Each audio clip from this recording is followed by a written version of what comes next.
So now today, on the feast of the Epiphany, I often think that we've heard this story so many times before, and you can listen without hearing, so to speak, and it just goes over your head because you know it. And when you look into the story in the gospel and you look into the background, it makes a whole total difference. And so hopefully this morning we'll have a look at that and try and maybe see things or aspects of the gospel that we didn't see or realize before. And first and foremost, Matthew was a Jew through and through. He was writing his gospel for the Jewish nation, for the Jews. And so it was very courageous of him to talk about these people from the East coming to visit Jesus. Now, there's a number of things about those people that maybe we never thought about before. We're not sure what they were. We sometimes refer to them as the three kings. Well, that's not really so. There's no mention in the Bible about that. And then we look at the word three. Where do we get that from? Because that's not in the scriptures. If you were listening to the gospel this morning, we're told Magi came from the east. And why do we presume they were men? I mean, why do we presume they were men? Because that was the patriarchal way of thinking at that time. Do we get a clue that there might have been women among them? Yes, because we're told some wise people came from the east. So you see that there's a clue right away. Because men are not normally wise, Women have much more common sense. And for one thing, if it was just a couple of guys coming from the east, they'd never have found Bethlehem. Because, well, seriously, because like men, what? They're too proud to ask for directions. So there must have been some women among them. So no, seriously, you got to look at the overall picture and not just presume. The story of the Epiphany actually is full with presumptions. We presume there were three. Well, how did we come to think about three?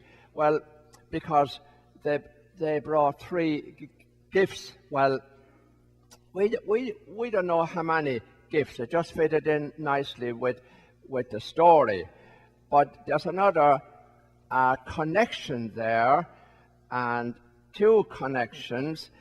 The Greek word for wisdom is Sophia, and it's a female word, and a lot of women and young girls are called what? Sophie or Sophia, which means wise or wisdom.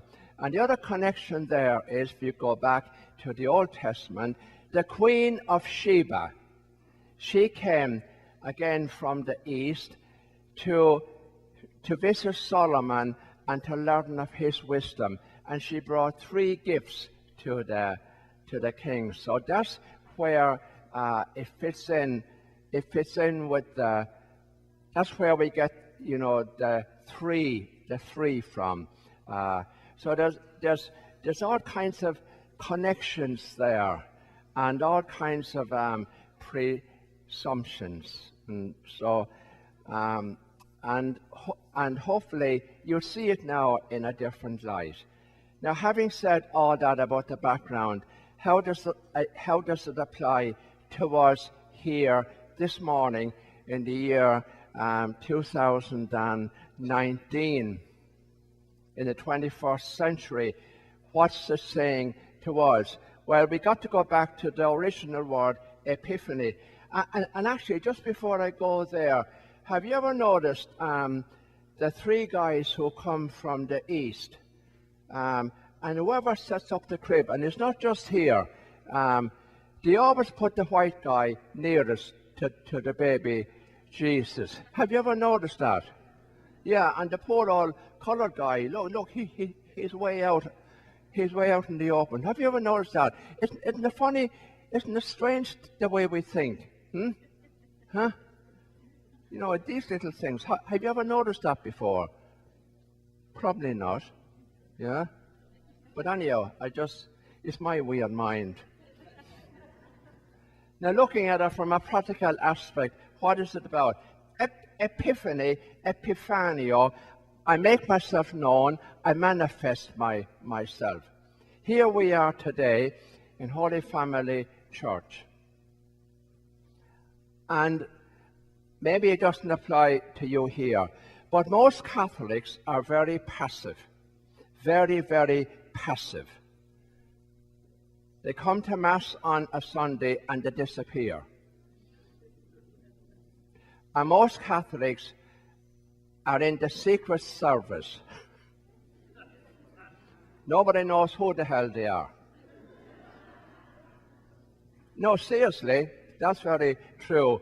And have you ever, you must have, because I have come across it, hundreds of times. Somebody that dies and you discover they're having a requiem mass or a funeral mass in the local Catholic church, and it's amazing all the people, and even the priest very often too will say, well, I never knew he was a Catholic or she was a Catholic. They were in the secret service. Never revealed it to anyone. And so what is Christ saying to us, and what is the gospel saying to us this morning?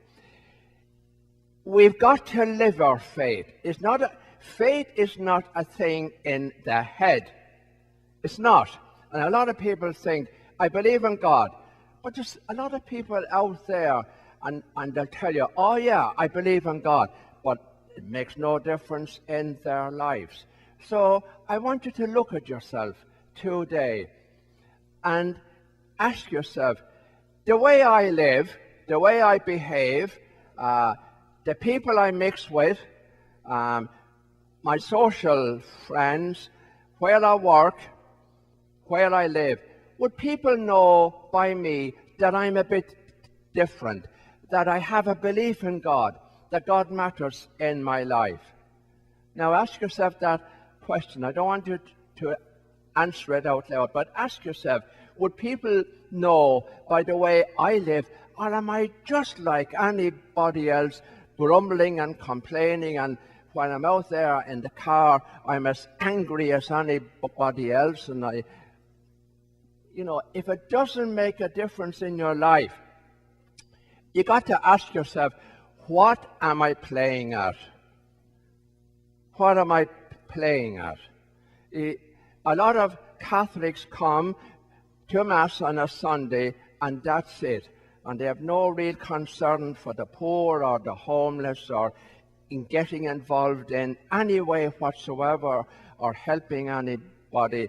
Then they go back living their own lives and feel quite content and quite happy. And a lot of young people today don't find that attractive. They don't find that attractive. And that's why we are losing today so many people to the evangelical movement and the Pentecostal movement. Because if you ever look at those people, they're alive. They're alive. I mean, sometimes you go into a Catholic church, and you might as well be in a cemetery.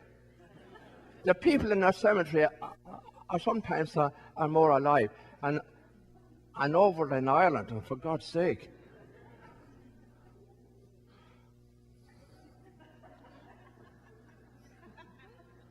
You see, nearly finished. You get that. It's tough. Yeah. At least you listen, and that's good. You listen and you pay attention, and hopefully you make up your mind. Yeah, that makes sense. Maybe I need to look at my life and see how I can make a difference in the world. That's what we're called to do. You're here to make a difference in the world. And are you doing that? Now, I don't answer out loud, but that's what we're called to do. That's what our vocation is. I am not going to attract anybody if I go down miserable and complaining and fed up and looking, depressed and so on. Got to show a bit of joy. Appreciate life. Be alive. That's what Jesus is asking us to do. You are the only Bible that some people will ever read. They listen to what you say and they look at what you do. What is the Bible according to you?